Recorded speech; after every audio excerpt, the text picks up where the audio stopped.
My name is Mrs. West, and I'm going to be your Theology 3 teacher for this school year. This is my 9th year teaching. This is my 2nd year at Nolan Catholic High School. And last year, all 6 of the classes I taught were Theology 3. So I'm very excited to be able to teach this class again this year. It was a lot of fun to teach last year. I'm joined with my colleagues, Mr. Mishork, and my husband, Mr. West. He resides and teaches on the other side of this wall. They're also going to be teaching Theology 3 alongside of me. And so we're going to do our best this year to be aligned and to make sure that we're providing each and every student with a solid overview of Catholic morality. So our class location is in room C12, which is my classroom. You will show up on your computer to a Google Meet. My tutoring / office hours are going to be Mondays from 3:15 to 3:45. So I will be on a Google Meet, and you can feel free to come and join me and ask any questions you have. But also feel free to email me at any point if you have questions. The email address is twest@nchstx.org. I also want to point out that I did write my name backwards on the board. So if it looks like the font is bad, I promise that that's my backwards writing font. So I promise I usually write better when I'm writing the right way. So I'm going to go ahead and just go through this syllabus with you guys. I'm going to make sure that you guys get a copy of this via email. It will also be accessible on RunWeb, and probably just throw it up on Google Classroom too to make sure that it's very clear what I expect this year and what you can hold me accountable to, and I can hold you accountable to as well. So I'm going to go through this with you because you're not going to be able to join us on your first few days of school. And so I'm just going to read through this quickly with you guys so you know what to expect. Our course guide description. The major focus of this course, Theology 3, is to enable students to know and understand the principles of Catholic moral teaching and practice. The course will cover the cardinal virtues, natural law, Catholic social teachings, and their application to our daily lives. The hope is to help our students form strong consciences in accordance with the Catholic teaching. So while that is true, I will say after teaching it last year, we do a lot of what it means to be human. So we start off with just kind of, what the differences between humans and animals, and particularly what is a human soul, and what are the two powers that we have, and what are the implications of those. And then I thought we'd do these really quickly, but it ended up taking us 2 quarters to go through the 10 Commandments. I'm not saying it'll take us that long this year, but we really made sure to go in depth into each one of the 10 Commandments and understand what are the obligations, what is it asking us to do, and what are the sins it's asking us to avoid, and get a little more in depth and kind of what are some of the deeper implications of these commandments, which are examples of God's law, divine law that he explicitly gave us to follow. And then we do get to read the screw tape letters this year. I know I'm jumping ahead a little bit, which I saved till 4th quarter because I was so excited to treat my students with this. And then obviously we were distance learning. And so I ended up making YouTube videos, overview of each letter, and we still had a lot of fun with it. But I do hope that we can be in the classroom. I hope you guys can be joining us in the classroom. And if not, we'll just do our virtual work. But it's a really great book, one of my very favorites, C.S. Lewis's The Screw Tape Letters. And so that's a really fun part of junior year. Our major goals. The goal of this class is to attempt to answer the fundamental yet critical questions. Who am I? Where did I come from? And where am I going? Created in the image and likeness of God, man has been endowed with the gift of freedom to choose the true good that will lead to authentic happiness, which is God himself. With freedom comes great responsibility. Through divine and moral revelations and the guidance of Holy Mother Church, students will learn to apply freedom, choice-making / moral decisions to everyday life. Our objectives: explain the meaning of true freedom and happiness versus a moral relativistic understanding, explore the virtues and develop a virtue-based mentality and lifestyle, explore the presence of evil and its temptations, particularly through the screw tape letters, identify a moral act, so the object, action, intent, what do you mean to do when you do that action, circumstance, and evaluate some case scenarios. Examine in greater depth the 10 Commandments and its application in daily living. So, required textbooks. What I expect you to show up with every time you log in is your Bible, any Catholic Bible, and a Catechism of the Catholic Church. So I am committed to using both of those every single class. And so I know maybe in the past you're like, oh, I've been in theology and we never open those things. That is my goal for this year. And you can hold me to that as well. When I tell the same thing to my in-person students, if I'm having you bring it, I'm going to have you use it. As of right now, I'm still planning to do Screwtape Letters fourth quarter, so you don't even need to worry about having that book until spring break is when I'll start reminding you and making sure that you have it. So don't even worry about that. Grading expectations. Homework is an extension of the material being learned in class, whether it allows students to look ahead in order to engage in class discussions or for application in one's life.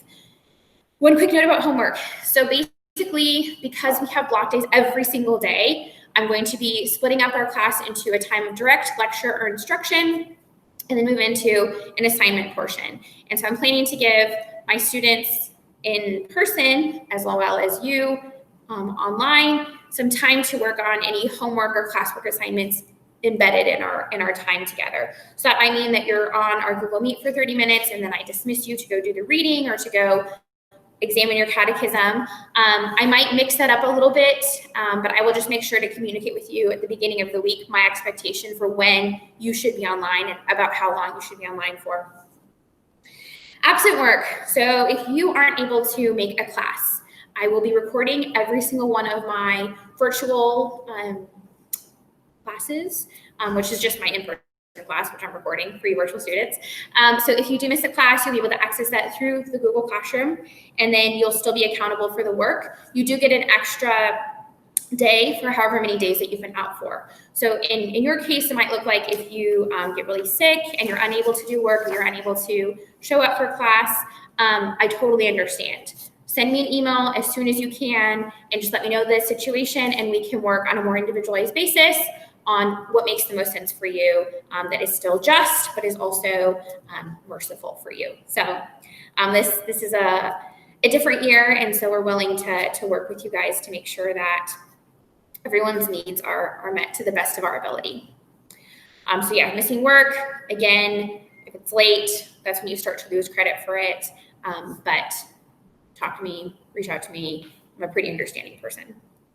Our grading category and weights. So our first category is going to be classwork, participation, homework, 3 to 4 times a week. Basically, every time that we're in class, we're going to have some sort of assignment. That's going to be 30% of your grade. Now, for participation, if I do a class discussion, I'm going to try out some creative ways to make sure that you can actually participate live. So if we read a chapter from a book and we're going to be talking about it, and you've read it and you have some insight, you can feel free to chime in if I figure it out. If not, I'll have you add your comments to the Google Hangout, and I might have a student checking in to say, oh, so-and-so just mentioned that in this chapter, he thought blah, blah, blah, blah, blah. And then that's another way that you'll be able to participate. So you will still receive a participation grade. If you're not able to be a part of that discussion, then I would just post a discussion question and then maybe have you guys do 2 responses or something. There will be a rubric, so don't worry. You'll know what you need to do when the time comes. Quizzes will basically just be once a week. That'll be another 30% of your grade. And I'm committed to making those about one topic. So if we are learning about, let's just say, the first commandment, you would have a quiz on just the first commandment. So bite size, maybe even just like, what are the obligations of the first commandment? So breaking it down to something that, just to make sure that you have mastery over it, it will give you like a little review for each quiz. And then your tests, essays, project is our obviously biggest category, once every few weeks, and that's going to be 40%. Again, I'm working with Mr. Mishork and Mr. West to figure out what that's going to look like for us. It will probably be a mix of tests and essays. So a good old 5-paragraph essay, we'll go through what that would look like, but I find that to be a very useful way to assess your understanding and to make sure that you guys are able to kind of process and assess some of the things that we're talking about in class. So that is what the plan is for now. We also had worked on a social justice project last year, doing service in the community right before COVID hit, and so we'll see what next year looks like. So we're very, I ended up scrapping it for my class. Again, I think all of the Theology 3 teachers are fairly rational people, and so we're not going to ask you to do something that is not possible. On reassessment, the Theology department is committed to working with you guys to prepare you for tests, and because of that, there's not going to be any test corrections, any retakes, or any extra credit. So we really want to make sure that you are ready and prepared for the test before you take it, and we're not really going to offer things on the back end. But if you're needing extra help and maybe an extra tutoring session or something, again, just email me and I will work with you. Told you when I'm available Mondays after school, 3:15 to 3:45. For these classroom expectations, I'm going to kind of briefly go over them. In class, I expect you to be reverent, to be respectful, to be prepared, just like everyone else. It's true that you might not be participating to the same extent as everyone else that's here. Maybe it's easy for you sitting on your cushy chair, just sipping on your coffee, to be paying attention. Maybe it's harder for our students, but I just ask that you're respectful.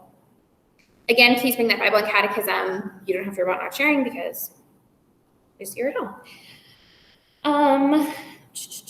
Participation, talk about that. Electronic devices, I ask that you not be on your cell phone just as a sign of respect for me while I'm teaching. Also, it's not because I hate cell phones, it's because I just know the distraction that they are. And I'm speaking from myself, my own experience.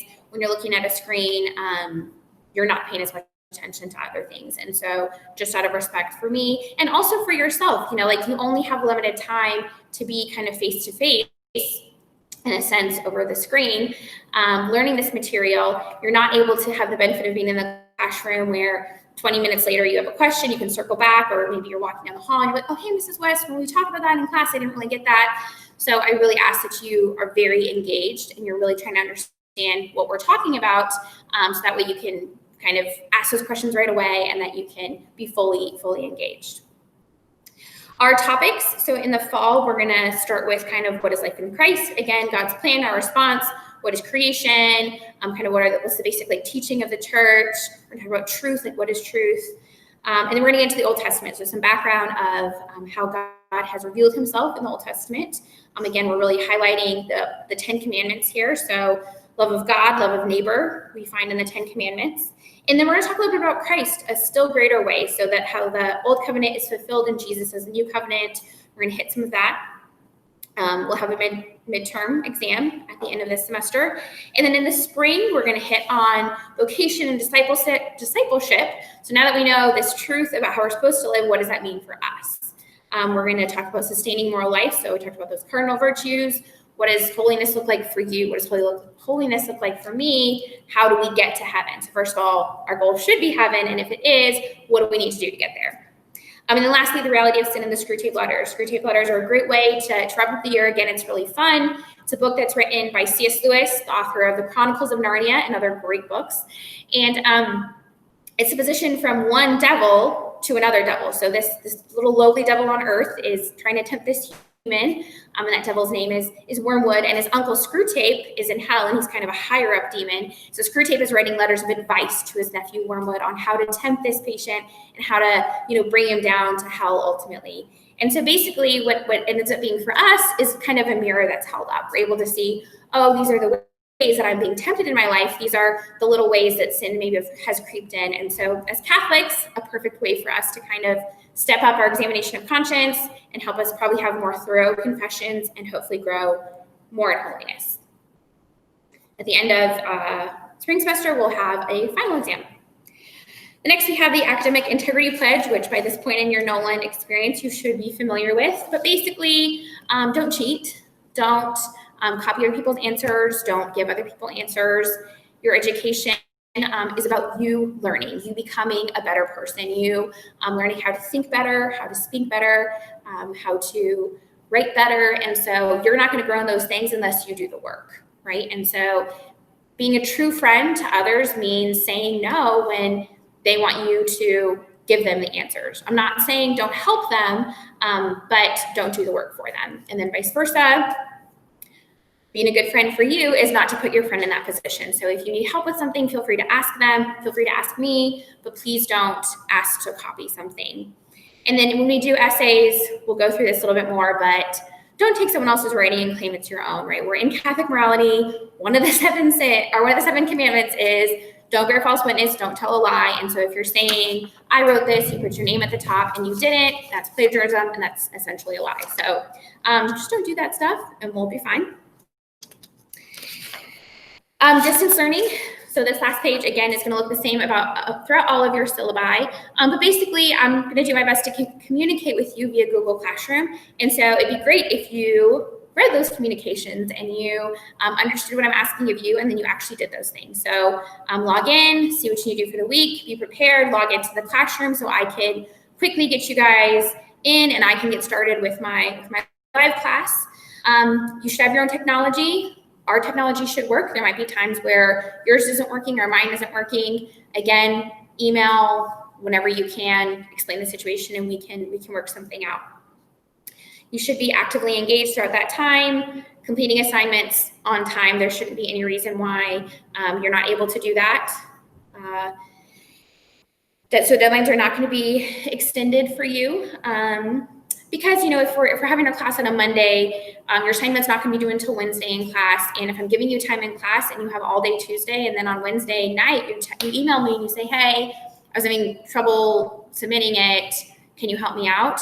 That's kind of late in the game, right? So if you're finding you're having trouble, email me right away. Hey, Mrs. West, it's not letting me submit this. Okay, how can we figure this out, right? Even if you have to write your answer on a piece of paper and take a picture and email it to me, that would be a submission. So we can find ways to troubleshoot problems, but I'd rather hear about them as soon as possible. Again, please reach out to me. I don't bite, especially virtually. I'm here to help you. I'm here to serve you. I'm here to teach you. And anything that you need, I'm here to do to the best of my ability. On this last page is our syllabus acknowledgement form. So student signature, parent signature. Please make sure to also sign the academic integrity pledge. And then admin should be getting with you on the way that you need to turn this signed document in. So please follow all of their protocols. And I'm really looking forward to getting to know you guys, to seeing your faces, to hopefully having some great conversations and welcoming you into our class, albeit virtually. So thank you for your time. I'm praying for you, and I look forward to seeing you guys very soon.